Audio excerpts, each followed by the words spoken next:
Good evening, everyone. I'm Gretchen Crosby Sims, the Executive Director here at the Institute of Politics. Welcome, everyone, to our first public event of not just the new quarter or even the new year, but the new decade.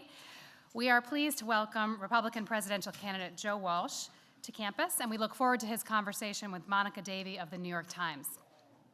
As a reminder, the University of Chicago is a tax-exempt 501c3 organization. It does not support or oppose any candidate for political office. I do want to mention a couple of upcoming events. Tomorrow, we are hosting a live taping of the Axe Files podcast with the co-founders of Fusion GPS, the opposition research firm that produced the Steele dossier. Yes, that one. Next Wednesday, photographer KK Otteson will be here to discuss her new book of photographs and interviews with activists who have shaped American politics. She's photographed everyone from Angela Davis to Billie Jean King, John Lewis to Grover Norquist. She'll be sharing those portraits as well as her favorite moments from those interviews. You can find out more about these and other upcoming events at our website at politics.uchicago.edu. After the discussion, we will open up the floor to take questions from the audience. Please line up behind the microphone that's going to be in the center aisle. Remember that everyone is welcome at the mic. We do reserve the first 3 questions for students, and we remind you at the beginning of this new year that we have questions that end in question marks. Thanks. Please make sure that your phones are on silent. The restrooms are on the second floor. And here to formally introduce our speaker is Maddie Joseph. Maddie is a second year with a fan club in the audience from Wilmette, Illinois, studying molecular engineering. During her time at UChicago, she has been involved in Policy Circle and the Society of Women Engineers, and this year she is the social chair for the College Republicans. Please join me in welcoming Maddie to the podium. Hi, everybody. I'm so pleased to welcome the many students, faculty, staff, and community members here tonight to this evening's exciting speaker series event hosted by the Institute of Politics. The IOP is thrilled to welcome our moderator, New York Times Chicago Bureau Chief Monica Davey, and speaker, former U.S. Representative, talk radio host, Harris Scholar alumnus, and current presidential candidate Joe Walsh. Monica, in her capacity as bureau chief, covers the Midwest for the Times. A Chicago native, she has reported for various publications throughout her career, including the Chicago Tribune and World News, among others. Another Chicagoland loyalist, Joe has been serving the public even before his official political career began by teaching, conducting social work, fundraising, and advocating for important causes. Joe continued to demonstrate this dedication to his values and his community in the political sphere, embracing the challenge of running for Congress against strong incumbents. In 2010, his tenacity paid off when he was elected to the U.S. House of Representatives on behalf of Illinois' 8th District, beating out the incumbent whose chances of success were forecast as 88%. During his time in the House, he advocated for common-sense policies that emphasized free markets and limited government while making himself accessible and his stances transparent by holding 363 town hall meetings, more than any other member of Congress. After his term concluded, I'm sure he was at least a little excited he didn't have to sleep in his office anymore. Joe ventured into the world of talk radio, where his show, The Joe Walsh Show, quickly skyrocketed in popularity and became nationally syndicated. Continuing his trend of commitment to the American people, as demonstrated by his long career in public service, Joe is now running for president in the 2020 elections. So now I hope everyone can see why I'm so excited about our guests. I encourage each of you to take this as an opportunity to listen and to be heard, to engage and to learn. And now, Joe and Monica.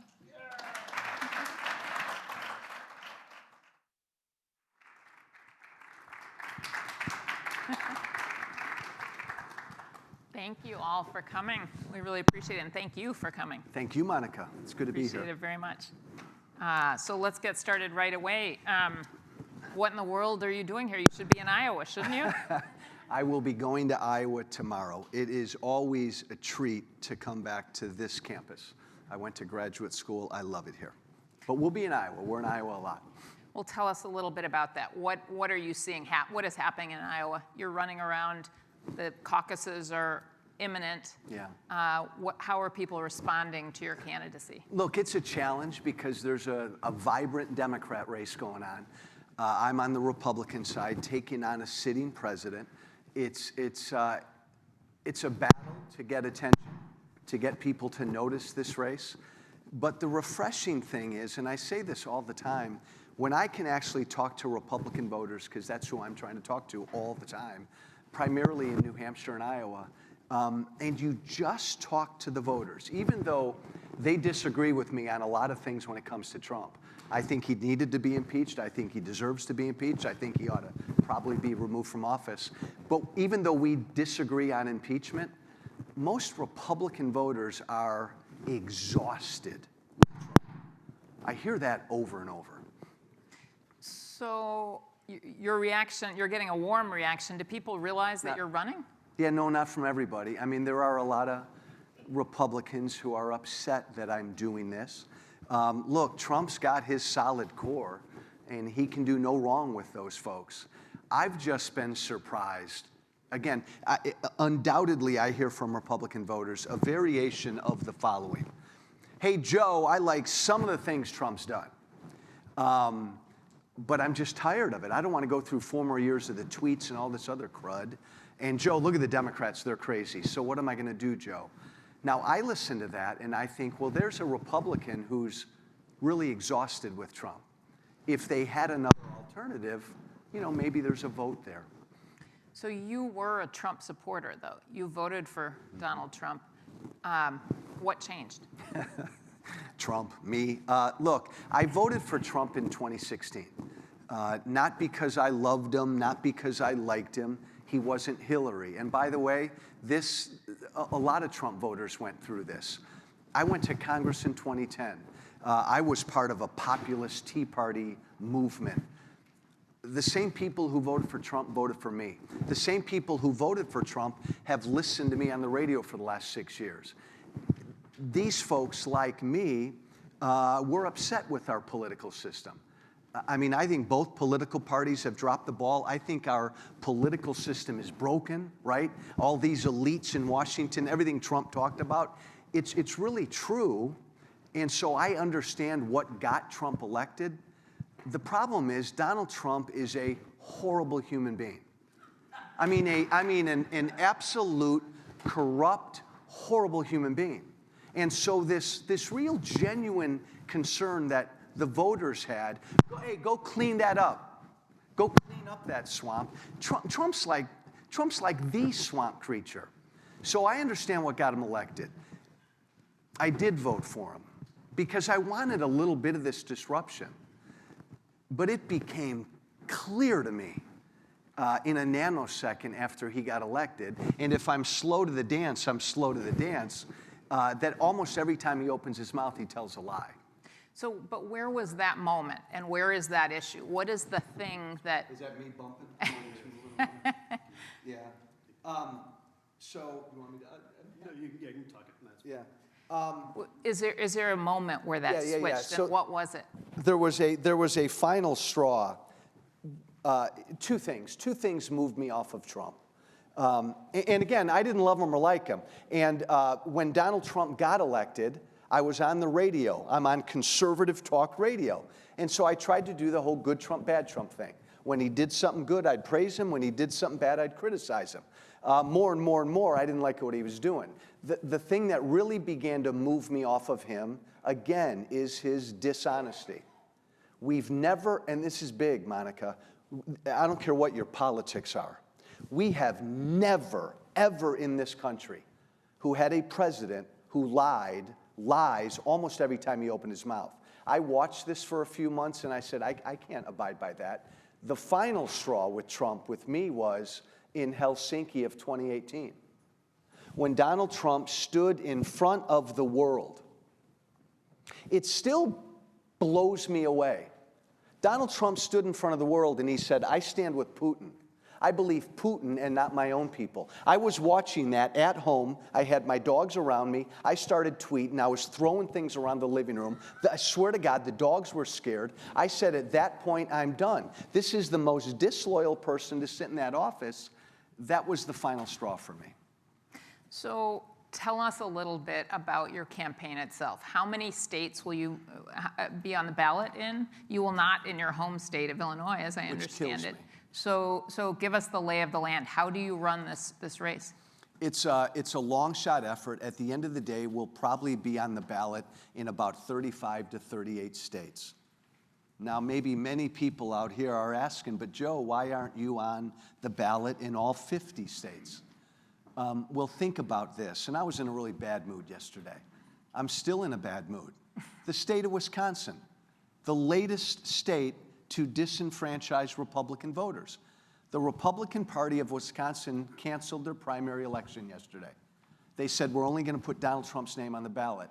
This has happened in 10 states in this country. Republican Party bosses and Trump canceling primaries in 10 states. It's wrong. This shouldn't happen in America. We're doing whatever we can to fight against this. There are lawsuits, Monica, in some states, but it's made it difficult. But isn't that a recognition that you don't have traction in those states? No, gosh, no, because I'm on the ballot in California and Texas. So what's wrong with California and Texas? I'm on the ballot in Florida. I mean, I'm on the ballot all over the country. And by the way, I'm not the only Republican challenger to President Trump. Governor Bill Weld, another former elected official. I want everybody to understand, Monica, because this is really important. I know I live and breathe this, so it bugs the heck out of me. This has never happened before. You're talking about now 9 because North Carolina tried to do it and they were overruled. But right now in 9 states in this country, Republicans will not be able to vote for president. This has never happened before. And you're talking about 2 former Republican elected officials running nationwide races against Trump. It's wrong. And by the way, if Donald Trump is so popular and so strong among Republicans, why the hell cancel primaries? I think they're afraid because I don't think he's that strong. So let's talk about your relationship with Donald Trump. Oh. Do you have a personal relationship with him? Have you met him? I've never met him. He blocked me on Twitter during the 2016 campaign because I criticized him. I was a radio guy after he got elected, and all of the radio people from our company, our syndicator, were supposed to do our radio shows on the White House premises. I was all excited to do my radio show from the White House, but the White House called my company and said, don't let Joe Walsh on the White House grounds because I criticized him. I don't have a relationship with him. So how I don't want a relationship with him. And he has responded to your candidacy, as I understand it, on Twitter at least. He's called me a failed one-term congressman and a loser on the radio. So what is your thought about what this does to your future in the Republican Party? Well, as it pertains to my future, I have no idea. and Monica, I don't care. And I'm not trying to sound like some better than anything. I gave up my livelihood to do this. I'm not a wealthy guy. I get threats every day. Most of my Republican friends and supporters want nothing to do with me.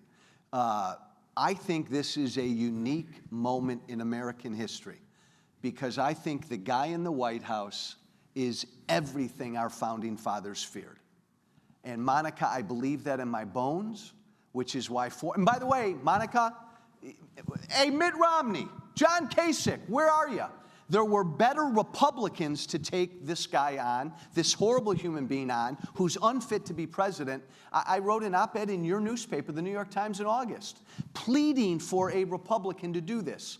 Some Republican needs to be out there every day calling him unfit. Romney didn't step up. Kasich, none of them stepped up. And by the way, they all agree with me. Monica, when I called Donald Trump a pathological liar, most of the Republicans in the House and Senate, privately, they agree with me. Nobody stepped up. I stepped up. And I have no idea what's going to happen to me. You're describing President Trump as unfit for office. Yeah. But you've had your own questionable comments in the past. Right. You've made comments, anti-Muslim and racist comments on Twitter and other places. What's to say that, what makes you different than Donald Trump? Let me address that, but let me be really clear, because it's a serious charge to call a president unfit. The reason I think Donald Trump is unfit is twofold. He can't tell the truth. I mean, that's really scary. And Donald Trump is incapable of putting the country's interest ahead of his own. That's really scary. And we've seen that from the moment he got elected. Russia screwed with our elections. Donald Trump didn't acknowledge it and didn't do a damn thing about it because Donald Trump didn't want his own election tarnished. He cannot put the country's interest ahead of his own. That's why he's unfit. Look, I announced, Monica, at the end of August that I'm going to challenge him. And I was really clear that I'm not a perfect candidate. And I've been very clear since I challenged Donald Trump that I helped lead to Trump. I've apologized for the role that I played putting him in the White House. I mean that. What about for your own comments, though? That's what I'm saying. That's what I'm saying. I went to Washington in 2010, part of the Tea Party class. I went there to raise hell against both political parties. I was in a fight against the debt and a lot of issues. And in that fight, Monica, I stepped over the line a bunch. In what ways? I said ugly personal things. I engaged in ugly personal politics more than I'm proud of. I went on the radio for 5 or 6 years. I continued my fight about things I believe in genuinely, but oftentimes, not often, but I said things over the line against Republicans or Democrats, personal ugly politics that I feel bad about. And I think some of that ugly personal politics that I engaged in, and other members of the Tea Party, and other politicians helped give us the ugliest iteration of that, because that's all Donald Trump is. So I helped lead to that. And all I can do, Monica, is own what I've said, apologize where it's worthy, and explain what I meant. But absolutely, some of my rhetoric helped lead to Trump. And for that, I've got to live with that. Who are some people that you owe apologies to? If President Barack Obama were sitting right there, I'd be on my knees. But He's yes. not. He'd be at the front of the list. I went to Congress. Right, you said that you believed he was Muslim. Yeah, that he was not born in. And I got personal with him. I went to Congress in 2010. He was the president. And maybe some of you won't believe this, and I wasn't the only one, Monica, but a lot of us, it was a policy fight, and I was mad at both parties, but Obama was president, and oftentimes in that political fight, I would personalize it. I'd love to be able to personally apologize to Obama for some of the things I said about him. When he'd increase the debt or the deficit, and I'd yell at him, and I'd say, you don't like America, President Obama. I mean, now when I look back on stuff like that, that's a horrible thing to say. There are others. And I went after, look, I was an equal opportunity. I'd go after Republicans and Democrats. So what's the distinction between you and Donald Trump? Watch this. I am genuinely sorry for things I've said. I'm going to walk off the stage right now, and I'm not trying to be funny. I'm not trying to be cute. Is there anybody in the audience who's ever heard this guy in the White House apologize about anything? No. Look, this has been the hardest thing I've ever done. It's like I'm walking around naked, Monica, in the 5 months that I've announced, because part of what I've had to do is apologize for the role I played in putting him there. I think that's a big distinction. Here's the other distinction I'd make, and this is important. Look, don't for a minute think that Trump divided America. The country was divided before Trump. He's the ugly product of the divide. I've been at the front lines, Monica, for 10 years in that divide. I consider myself to be a bit of a reformed outlaw. I've found my way. Watching Donald Trump for 3 years, watching all of his ugly, cruel, bigoted tweets I've done some soul searching. I don't want to sound like that. I've changed my tone because of Donald Trump. But the country is divided, and I'm a very outspoken leader on one side of that divide. So I think I'm uniquely positioned to say, I've screwed up, I've made mistakes, I've said horrible things, I regret them. Now let's come together and talk about policy. So where do you think this divide goes? You're describing a divide out there in the country, and we're thinking about what is the future of the Republican Party. What do you see ahead? Well, the country will never begin to unify as long as this horrible, unfit human being's in the White House. So nothing begins, Monica, until he's gone. because he's utterly incapable of doing anything but divide us more. If he's gone, and I think he will be gone, if I don't beat him in the primary, a Democrat is going to beat him in the general. When he's gone, then the Republican Party is in a lot of trouble. Because I got to watch my language.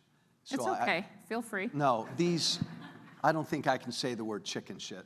But if I did, I'd be talking about people like Marco Rubio and Ted Cruz and all of these other Republicans, and now Nikki Haley.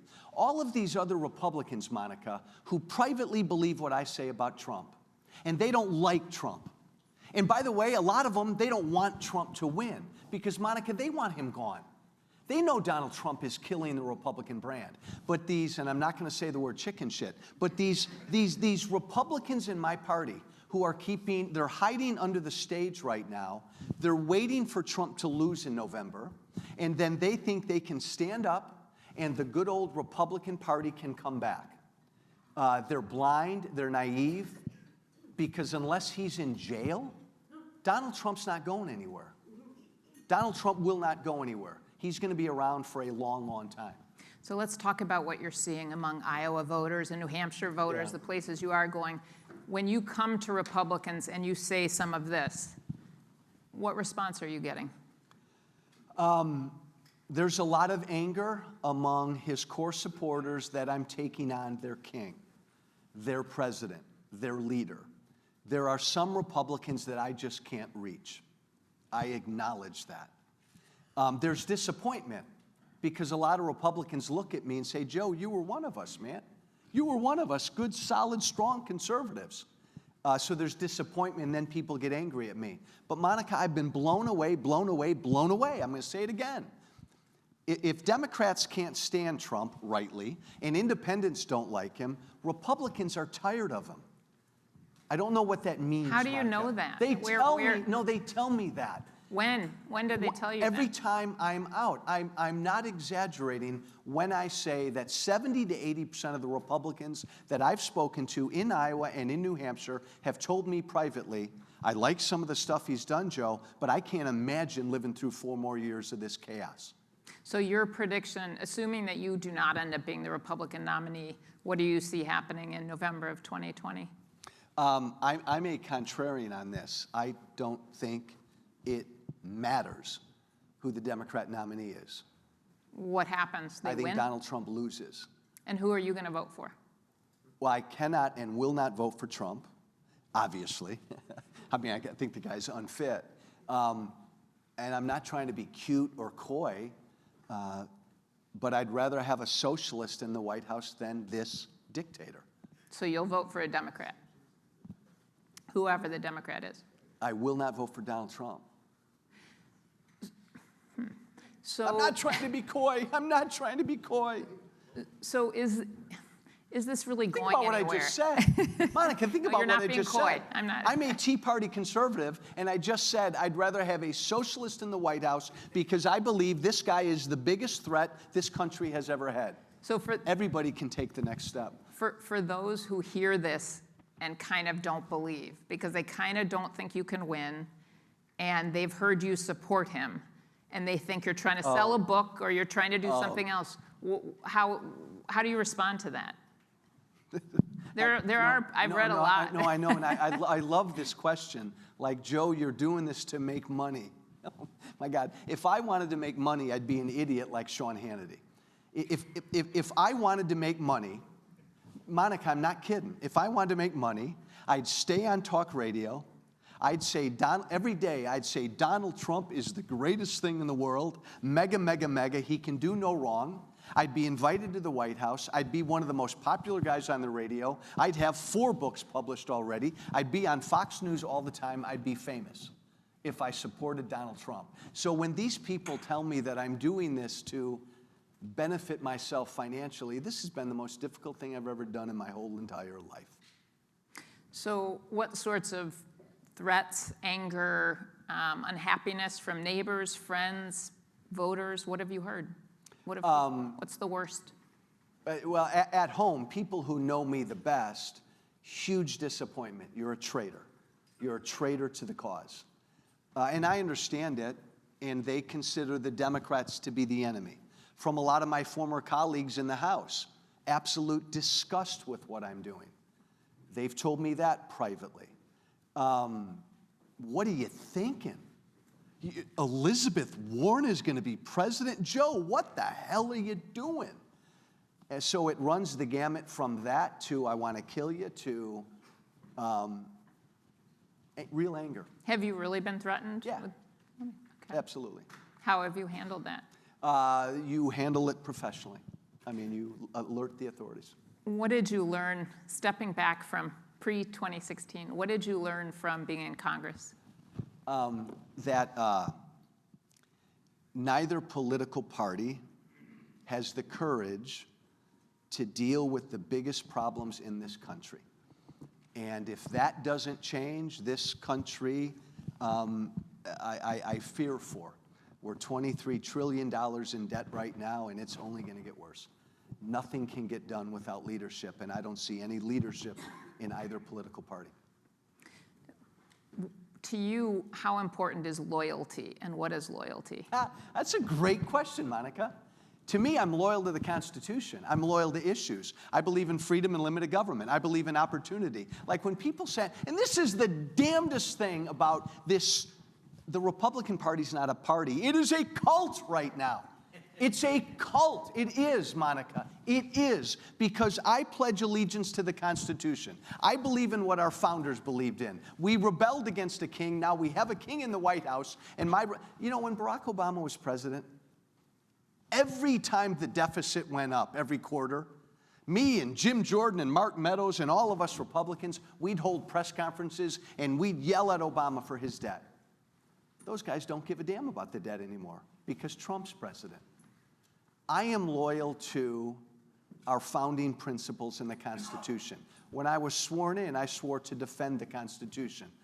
I'm not exaggerating right now. My fellow Republicans in the House and Senate, they are loyal to this president no matter what. That is so sad. Let's think a little bit about impeachment. So you already said that you favor impeachment. You think that's reasonable. How do you see this playing out, proceeding? I thought he should have been impeached after I read the Mueller report. Remember the Mueller report like 10 years ago? My God, the President of the United States obstructed justice over and over and over. And I love the whole impeachment question because it's so clear to the American people. The President of the United States pressured a foreign government to help him cheat in the 2020 election. If that's not impeachable, nothing is. So when you talk to Iowans about that, what do they say? Most Republicans disagree with me on impeachment. Yeah. Even more so than they agree broadly. Yes. So when we talk about impeachment, they get angry at me. And then usually I try to segue into, well, do you want 4 more years of Trump? And that's where we find more common ground. They're tired of the soap opera. But generally, they don't believe he should be impeached. If I were still in Congress, I would have voted to impeach him. I would have been the only Republican who would have voted to impeach him. I am afraid that the Republicans in the Senate are going to do whatever Mitch McConnell generally tells them what to do. But John Bolton yesterday, John Bolton, you don't need a damn subpoena. You're an American. Go volunteer and testify. But baby steps. He said, if you subpoena me, I'll testify. There may be 3 or 4 Republicans that demand a witness or 2. You believe No, I'm not. Monica, I'm not confident. It seems to me you're describing, though, 2 different things. On the one hand, people in lockstep with the administration. On the other hand, that there's sort of this shadow group of people who are very unhappy and whisper that quietly to you. Which is true? Well, I think they're both true. I mean, when you poll Republican voters right now, self-identified Republicans, 80% support Trump. And think about that. Trump still has to lie about that. 95%, but about 80%. But these are self-identified Republicans. So many people have left the Republican Party, and I hear from a lot of those. But you're Marco Rubio or Ted Cruz, and you know Trump's got most of the base. They're not afraid, Monica, of Trump. They don't like Trump. They think he's a moron privately, all of that. They're afraid of Trump's voters. Because if they stuck their neck out like I'm doing right now, Trump's voters would rebel against them in the fall. That's what they're worried about. Iran, do you support what the administration did? No. Why? Because I think it's going to get more Americans killed, and I think it's going to drag us further into that part of the world. And I don't think we should be dragged further into that part of the world. Look, is Soleimani a bad guy? Yeah, he's a bad guy. The only question that matters is, was it a smart thing to do? And I don't think it was, and we certainly know that you can't put Trump and the words Trump and strategy in the same sentence. I mean, he's got no clue what he's doing. That should be a major concern. I worry about it big time. And how do you see it playing out now? I think Iran's smart. I think they know how to respond to us asymmetrically. What they did last night was nothing. I think they're planning months out right now, other attacks on this country to respond and retaliate and try to drag us further into that region. And what effects do you think that action has on the election and the campaign? Well, it's interesting. There can often be a rally around the flag, but I'll tell you, across party lines, and I'm a non-interventionist. I don't want our military all over the place.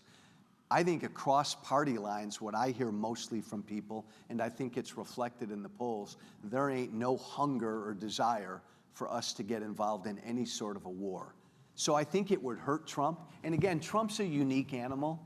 And this goes back to how dangerous it is that you can't believe a word he says. He spoke today. You can't believe a word he says. The American people understand, I think, innately that with him at the helm, most of the American people, this is really dangerous. That's going to hurt him. How long do you stay in this? As long as we can, until I can't see a path to win. And you see a path to win today? Oh yeah. And again, I'm not going to say that this is automatic. You're looking at the next Republican nominee right here. This is a fight. This is a battle. But I'm keeping my head down. I think we have an opportunity to surprise people in Iowa. There's dissatisfaction with Trump in Iowa. And I think it's my hope, Monica, that the day after Iowa, people wake up and they say, wow, somebody is running against Trump. What % would that be for you? Iowa. I got yelled at by my campaign team because I put out a number once. Okay, you can do it again. They said, don't ever do that. Well, what would be success? Otherwise, I mean, I don't think you're not likely to win based on everything. So what would be 15%? I don't know. I don't know. A number that would surprise people. If I got 15% of the vote in Iowa, would that make you go, whoa? I don't know. I'm asking you the questions. I don't know. I think I'm looking for a number that would make people go, What wow. would you make you go, wow? What would make you say, okay, this was worth it? A number that would make people go, wow. We're getting nowhere here. We're going to keep playing this game. Will you, where will you do better, New Hampshire or Iowa? And will you really even make a mark at all in either of those states? Yes, we have to do well in Iowa to help us in New Hampshire. Mm-hmm. And because surprising people in Iowa will give us some momentum going into New Hampshire. And then because Donald Trump canceled a bunch of primaries, then there's nothing on the Republican side until Super Tuesday. And in states like Texas and California and Colorado, there's real Republican dissatisfaction with him. So there is a path, but it's going to be difficult. How much money are you raising? Not much. It's hard. I can't tell a lie. This has been the most difficult part of it because I've spoken to so many Republican big-time donors. Again, like my former colleagues, privately, Joe, I can't stand Trump. I want him to lose. He's bad for the country, but I'm not going to give you any money. So there's been like Fox News has blackballed me. A lot of the Republican donors haven't given us money. So we've had to just hustle out there as much as we can, but it's been difficult. So let's talk a little bit about your radio career in case that turns out to be something you return to. First of all, will you? And tell us, explain the lay of the land if you are a conservative radio show host, what you can and can't say now and why. I lost my radio show when I announced. But that was because you're running for office. Yes, I was going to lose my radio show no matter what. Why? Because I was in conservative talk radio. And if you are a conservative talk radio host, baby, you got to line up on Team Trump. Where is that written down? How does that play out? Well, I'm specifically me. I'm told that by the company I work for. I want you to speak positive of Trump. If you can't, there were certain issues I was told don't talk about. If you can't praise Trump on this issue, don't talk about Trump. And is that a reflection of the listeners? They don't want to hear you. Yeah, but that's a really good question, Monica, because my audience changed over the last couple of years. In what Obviously, way? I lost some loyal Trump supporters. Right. But we got a lot of independents and even right and left-leaning people started to listen to us because they wanted it. They knew at least they were getting the truth.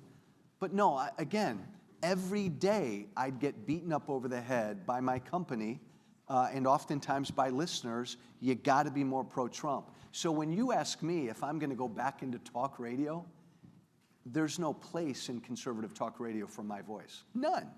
And remember, I don't think Trump's going away. So he's still going to be here even when he loses in 2020. Okay, but how does this play out long term? Let's think 10 years from now. What is the landscape for the Republican Party? What does that look like then? I think there's going to be a Republican Party bloodbath. I think there's going to be a cleansing. Because, and I'm not alone, this guy in the White House doesn't stand for why I was a Republican. There are more Joe Walshes out there. A lot of them are hiding right now. Not all of them, but a lot of them are. If Trump loses, I think you'll see a lot of them come out. I think there will be a fight for the soul of the Republican Party. I don't know how it will work out. But I think it's going to be ugly for a while. And again, I go back to guys like Rubio and all the rest of them. This is not going to be morning in America for the Republican Party this December if Trump loses.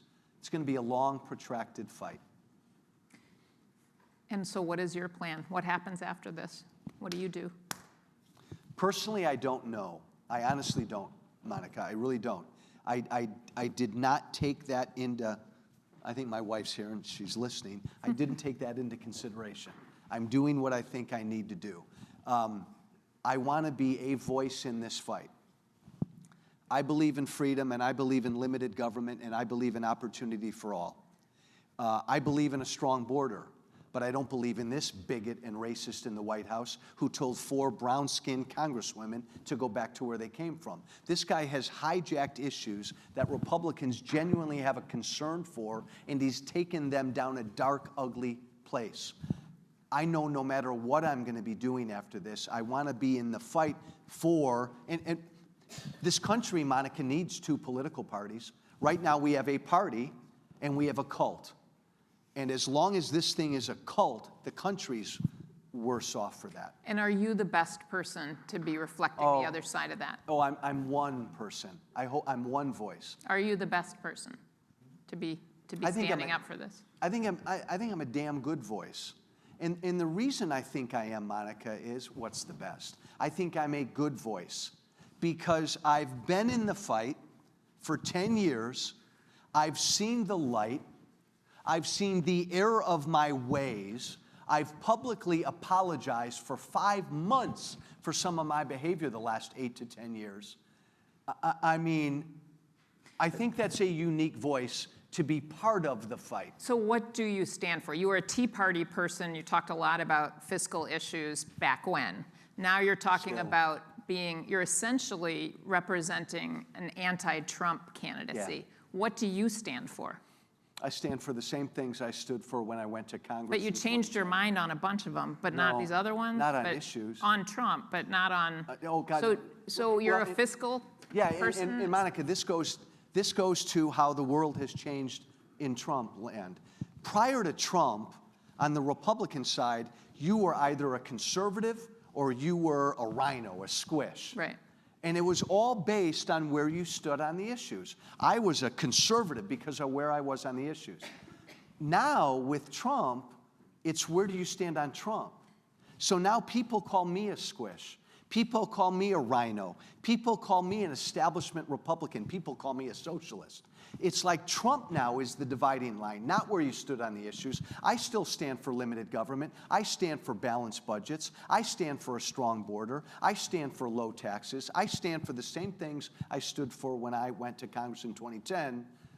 But because I oppose Trump, I'm now the rhino. What's the future of the Tea Party? Does that still exist? Does anyone know what that word means anymore? Or is that? It's, and this is important. The Tea Party's kind of asleep right now, but. Well, where are they? Trump has co-opted them. And I think this is an important point, coming from a Tea Party person. There were two prongs to the Tea Party movement. There was the fiscal, anti-debt, anti-big government. And that's what animated me. But there was also a populist strand. Sick of the Democrats, sick of the elites, sick of Obama, punch everybody in the face. Donald Trump represents that populist strand. And he tapped into that a few years ago. He demagogued it. And so right now, most of the Tea Party is all about the populist punch, and they've forgotten their wares on the issues. Who's your favorite Democrat? Of the presidential candidates, who would you really pick if you could? Okay, the new Joe Walsh. I don't know. I'm going to give you the new Joe Walsh. I like and respect all of them. Joe Biden is real comfortable. Elizabeth Warren and Bernie Sanders, I got a lot of respect for because they are what they believe and they put their beliefs out there. Pete Buttigieg is one hell of an interesting candidate. I really liked Julian Castro. I was sad to see him go. Cory Booker's got a lot going for him. It's too bad his message isn't resonating. It's a really, Amy Klobuchar I love. So. I mean, I like Amy Klobuchar. By the way, Democrats in the House, she's a Democrat, man, who can kick Trump's butt in the Midwest.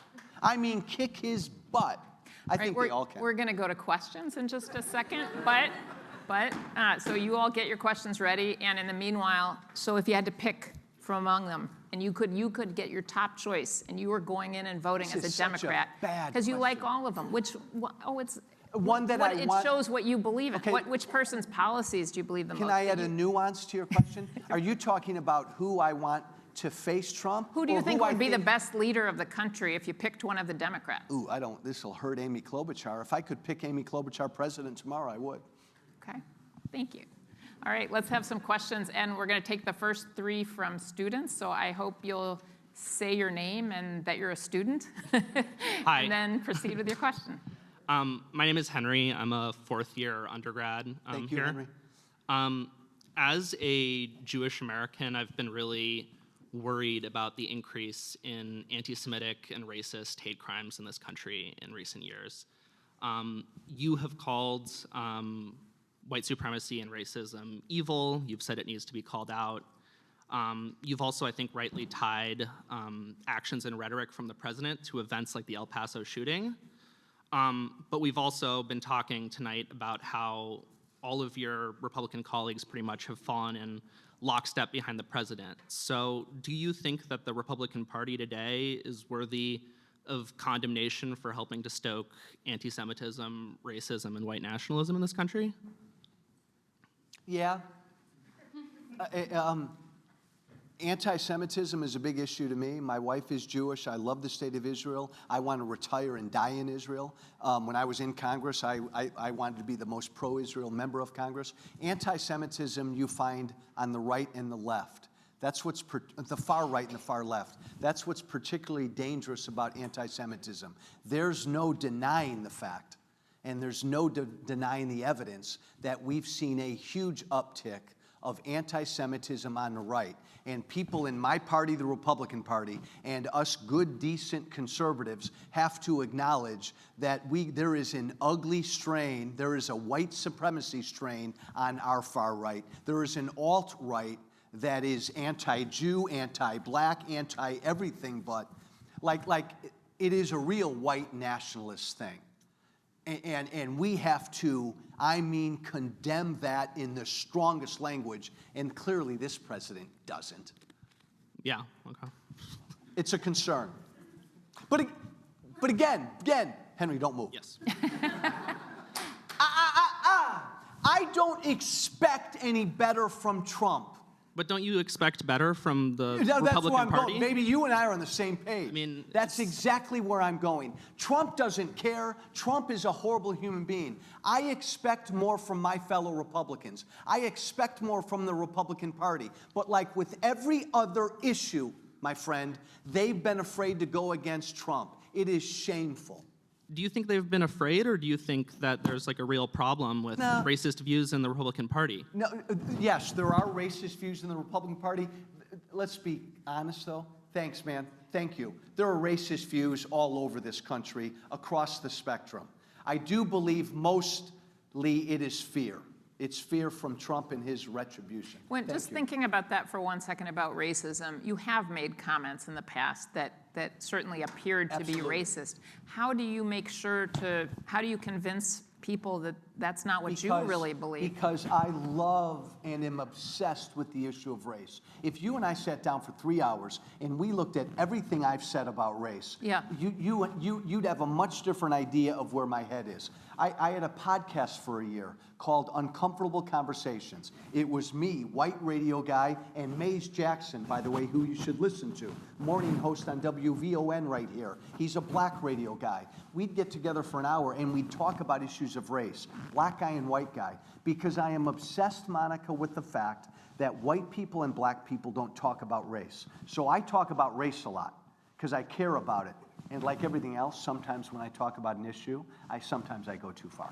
But my heart's in the right place because I want this country to heal and deal with this issue of race. I really do. Hi, I'm Catherine. I'm a second year undergrad. Hi, Catherine. Hi. And I'm going to ask you a question that's asked a lot of the 2020 Democratic presidential candidates. What will you do as your first thing if you get into office? Miracle of miracles. If I became president? If you became president, what's the first thing you do in office? Very first thing I do, and I would implore the Democrat nominee to do this as well. This country is divided right now. I would take a week, I would take a weekend, and I would hole up with the top Democrats and the top Republicans, and we'd go somewhere for a week, and we'd break bread, and we'd hold hands, and we'd get back, I mean it, and we'd get back to where we're debating and talking about issues. And then we'd, hey, and then we'd come, and by the way, I want to get back to that place. If Elizabeth Warren is president, I want to have a respectful debate with Elizabeth Warren about free college. I want this country to get back to talking about the issues. All we do with that jackass in the White House is talk about Trump. So the first thing I do is bring both parties together and then present the American people with both parties together, telling the American people that from this point forward, we're going to have engaging, respectful conversations about the issues. And then I would lead on the entitlement crisis. Boom. It's always doing that. Thank you. Thanks. Hi, my name's Oliver. I'm a first year here in the undergraduate division. I'm wondering, so we've talked a lot about sort of Trump's personality tonight. In terms of policy, what sort of his major initiatives do you agree with, and what do you disagree with? Yeah, why? Good question. Because I fall into the trap because, look, I think Trump's unfit. And this is my trap, if I just disagreed with Trump on some issues, I wouldn't be running against him in the primary. I think he's an existential threat. His tariffs are horrible, and they're killing American farmers and American manufacturers right now. Donald Trump is increasing the debt. I mean, way faster than Obama did. That's outrageous. Donald Trump has made our situation at the border much worse than it was when he got in. Those three issues right there, and I think he's a nut around the world, on the world stage. But those three domestic issues, I would move to do something about right away. Thank you. Hi, my name is Dave, and I'm not a student here. I just want to say, Joe, thank you. I appreciate your apology because I've not heard one from a Republican yet. So thank you. I appreciate that. Someone said to me this morning, and I'll put you on the spot, someone said to me this morning that in order to be a Republican, you're going to have to be a Democrat first. How would you respond to that? I get it. I don't know if the Republican Party is going to make it. I don't know if I'll be a Republican if I don't become the nominee. And there's still a path, Monica. You know, she's writing down, there's no path. There's no path. There's no place like home. There's no place like home. I don't know if I'm not the nominee, I don't know if I'll be a Republican in a year, honestly. And a lot of people feel that way. Now, could Joe Walsh find a home in the Democrat Party? I don't know. Have you always been a Republican? I've always been libertarian, conservative leaning. But when I ran for Congress in 2010, I said I'm a Tea Party conservative first, a Republican second. I was pissed off at the Republican Party back then. When you went here to policy school, when you went to the Harris School, were you a registered Republican? I was probably a registered Republican, yeah. The Democrat Party's going through their fight, and it's a good, healthy fight, because they're fighting about issues. I think you will see, here's the deal. If Trump wins in 2020, I think you'll see a bunch of Republicans go to the Democrat Party. And by the way, if Trump's the nominee, I don't care who the Democrat nominee is, you're going to see a bunch of Republicans vote for that Democrat nominee. I know Joe Biden loves to say they're all going to vote for me if I'm the nominee. I think privately a lot of Republicans will vote for whoever the Democrat nominee is. Thank you.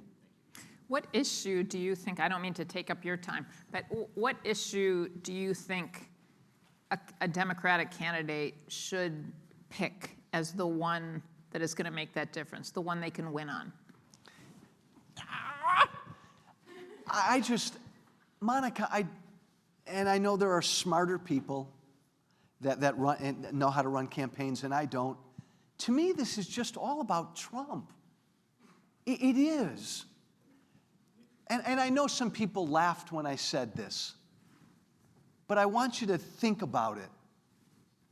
We have a horrible human being in the White House. My kids are older. I can't imagine having young kids now and trying to explain to my young kids what this guy does every day. I think that supersedes everything. I think if we can get back to a place again where we're talking about trade and college and all that, I think all the if I were a Democrat candidate, I'd say, man, I want to bring people together. We'll talk about all these issues. But this guy is a threat. I think the Democrat candidate that can really go at the threat that Donald Trump is more, I think that's going to be the more successful candidate. But what to your question. Sure, not a student. And I like how Joe's saying all the time, Monica. So I would say, Monica, I will ask a question now to Joe. and he mentioned so often Republican Party. And from 2000 till 2020 now, we have two Republican presidents. Both of them are idiots. And this is, everybody knows this. It's bona fide idiots. So how Republican Party successfully elect idiots all the time? And maybe this should be linked to your last sort of thing, that you live in Republican Party, it will be different Republican Party, and so on. You and I got to have a beer after this. Sure. Give me this, my august audience, in defense of Republican voters out there. And I felt this. I was a Republican member of Congress. I was a conservative. When you're a conservative like I am, generally most people in academia are more left of center. Most people in the media are more left of center. Most people, it's fine. Most people in higher ed are left of center. Most people in big corporate America are left of center. Republican voters have felt this for so long. All these elites and all these institutions are against us. Along comes a demagogue. I'm going to punch them. I'm going to call CNN fake news. Yeah, baby, I want that. I'm going to go after the New York Times. I'm going to go after all these elite institutions. He was a demagogue. but that really appealed to a lot of them because they felt beat up by a lot of this. I think that's why they turned to an utter idiot, to an absolute moron. But George Bush Jr. was not an idiot, but he was also an idiot. There's no doubt about it. Thank you. Pass. Next question. At Helsinki, Trump said, "I'm with Putin," and in the call to Zelensky, Trump was trying to coerce Zelensky to agreeing with what really is the Putin big lie that Ukraine hacked the DNC, not Russia. But can you envision another article of impeachment based on looking at the evidence of Trump's finances, that the reason that Trump is so pro-Putin is because he has been bought, that, for example, Russians guaranteed his loans with Deutsche Bank. Yeah. But my question is really, supposing that pivotal evidence comes out, which Mueller didn't find and the House hasn't even sought it for impeachment yet, will Republicans sow in the tank that they'll even support Trump in spite of being bought by Russia? I think, unfortunately, most Republicans are too in the tank. But his finances and much of Donald Trump's life is being investigated in various courts. But this is such an important point. I called Donald Trump a traitor on some TV show about a month ago. And I meant, broadly speaking, this is so scary. He is a traitor. In 2016, he encouraged Russia to screw with our elections. And then he did whatever he could do to stop the investigation into what Russia did. This year, he told China to screw with our elections. This year, he pressured Ukraine to screw with our elections. What do you call a president who demands and asks and pressures foreign entities to mess with our stuff?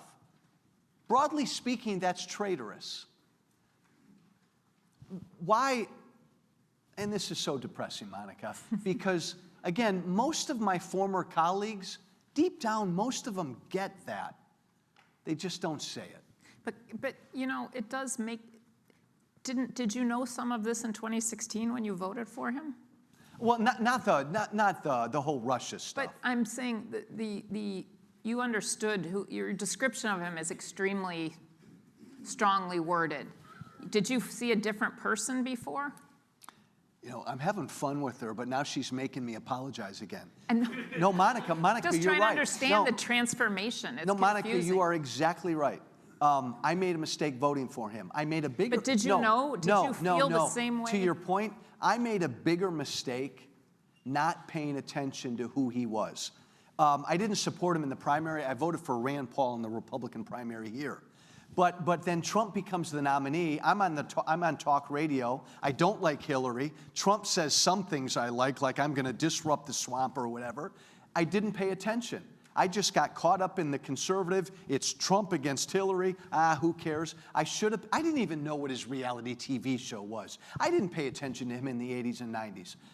I dropped the ball. And I should have paid more attention to what a bad guy he was. Do you think Absolutely. that that's what's going on with your colleagues that you talk about, the voters that you talk about, that they're not paying attention? They're paying attention to the parts that suit because their now, policy needs. No, because now he's been in our face every day for 3 years. And he's not hiding. He tweets this crap. I mean, he tweets his ugliness every day now. So no, there's no missing right now what a liar, what a narcissist, what a dishonest traitor Donald Trump is. You can't miss that now. Nobody has an excuse now. Let's go on to the next question. Joe, my name is Aris. I'm a student in the business school. Hey, Aris. My question is that you've said that there are two strains to the Tea Party, the fiscal conservatives and the populists, and that the populists have maybe co-opted the party. Do you really think that it's as simple as pulling them back to your light of fiscal conservatism, or do you have any fear that the two sides are showing themselves to be one and the same? That's a good question. I think there's a healthy mix. I think there's a healthy overlap because I'm more driven by the fiscal conservative. And I got to be honest, I was surprised at how easily Trump could grab these people and demagogue them with his, I'm going to punch back everybody, and CNN's the enemy of the people.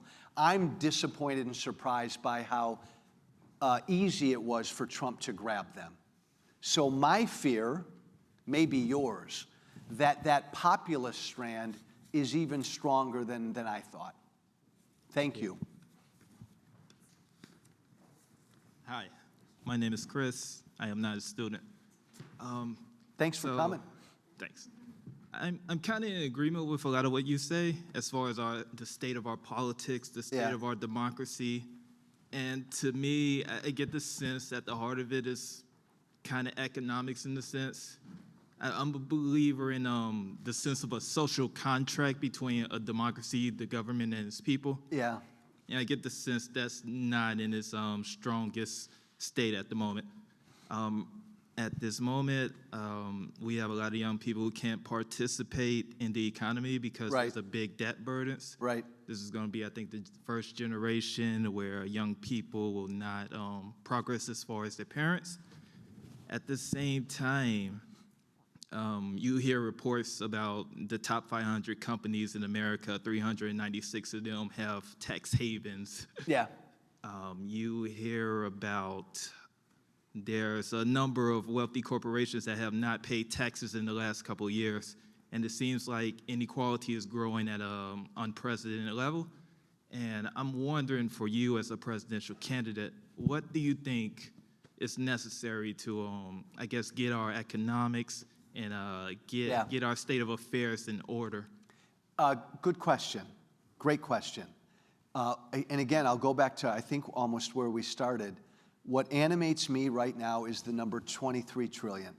The country's $23 trillion in debt. I'm an old white guy. When you're my age, I don't think you're I worry that you won't have Social Security or Medicare or Medicaid. Right now, I mean, those programs are on a road to bust. And neither political party wants to do anything about them. And we've got the country, respectfully, a lot of these good Democrat candidates, I respect the hell out of them, talking about free college and expanding our government health care. I'm fine with that discussion, but part of that discussion has to be, well, how are we going to pay for it? Because I don't want to bankrupt my 29-year-old grandson. So we got to have that discussion, one, and then your other issue, income inequality. Because look, in a free society, a capitalist society like ours is, you're always going to have inequality. That's just a fact of life. But what do you do about it? And that's an issue I think both parties need to come together on to make sure that, as you say, the wealthy aren't avoiding what they should be paying, but to also increase opportunity for people down here. And the two parties have different ideas on how to do that, but we got to have that discussion. Thank you. You know, in the conversation, you've talked several times about this very real division in the country. And I think that a lot of people have recognized that and seen it in a lot of different ways over the last 4 years, 3 years. But does that, how upsetting should that be? Is that simply a situation brought on by an administration, or is that a reflection of just where the country really is? And so what is the solution to that? Where does that go? Well, I think it's really distressing. I think it's really real. And again, just think about this. Donald Trump is president. If you need piece of evidence number one at how divided and messed up our politics are, we put him in the White House. So again, there was something wrong. What is that thing that's wrong? I think that I think there is a divide in the country between elite people, maybe wealthy people, and people down here who feel like the government isn't doing anything for me. CNN doesn't listen to me. I think there is a lot of that. But was that new? Hasn't that always been? What is the new thing? Why did it feel so extreme, well, I can just so tell pronounced? You, in the 10 years that I've been on the scene, I've felt it get worse to the point where, again, a demagogue could come along and just so easily touch it. Why did it get worse? Because of income inequality? Because of what? It might have been part of it, but I think it's also about a political system two political parties that are completely out of touch. Look, I've been rapping on Trump a lot, and I love going after Trump. Hillary Clinton was a poster child for an establishment, a political establishment, that really wasn't paying attention to people here. If Hillary had gone into Wisconsin and just listened to real people, white, black, and brown in Wisconsin, 3 or 4 more times, anytime, she'd have beaten Trump in Wisconsin. But she didn't pay attention to them. No, there's a real feeling, I think, in both political parties that both political parties no longer care about me. I think that's gotten worse, because that was Trump's whole thing. I'll drain the swamp. On to your question. My name is Corey Howard. Hey, Corey. I'm a local activist. I've called your show a few times. I'm a registered libertarian. But what I want to say is that there is no objectivity at all. It's like we blame the budget on Trump, but by the Constitution, Congress writes the budget. The House created it. The Senate messes around with it a bit. Then they send it to the president. It's literally Congress's fault.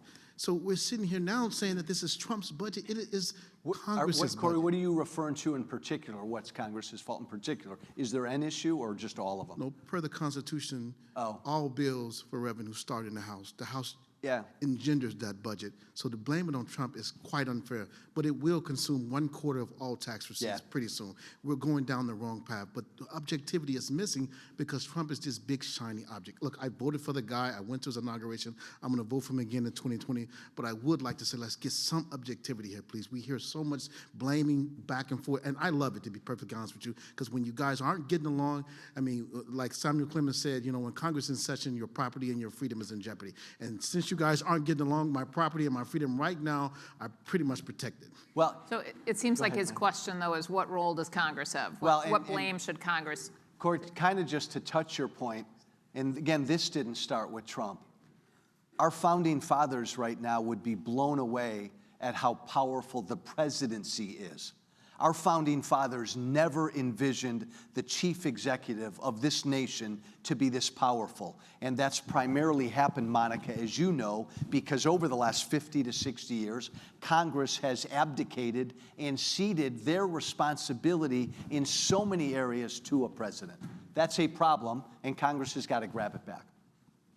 Yes, sir. Thanks for being here tonight, Joe. Thank you, Monica. In the post-Trump era, whether that's in 1 year or 5 years, what will be the Republican strategy moving forward?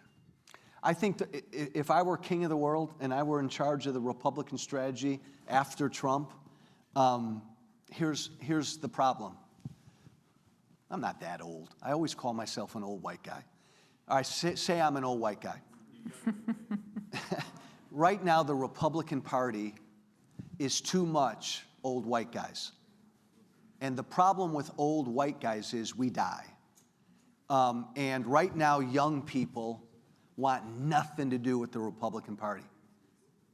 Right now, people of color want nothing to do with the Republican Party. Right now, women want nothing to do with the Republican Party because the Republican Party says to these constituencies, we don't give a damn about you. All we care about is old white guys. So the Republican Party, if I were in charge, would hold firm to these fiscal issues. I mean, hold firm to them. But when it comes to a lot of the social issues, and by the way, to young people, we got to do a better job of saying this debt matters. To young people, we have to do a better job of saying free college for everybody isn't a good thing. We have to argue the issues, but then on the social issues, on a lot of the social issues, the Republican Party has got to be more embracing. I mean, myself included, right? We've got to be more embracing to people of color, the LGBT community, young people who care about climate change. We have to acknowledge it's an issue we ought to look at. That's the challenge for the Republican Party. And if we don't do that, if we're not more tolerant toward people who don't look like me, man, the party's going to die. The party is going to die. Great question. All right. I think we need to wrap things up. I just want to thank you so much for being here. Give it up for Monica. Thank you to all of you for being here. Thank you. Appreciate you being here. Good luck in Iowa. Thanks. Thank you, everybody.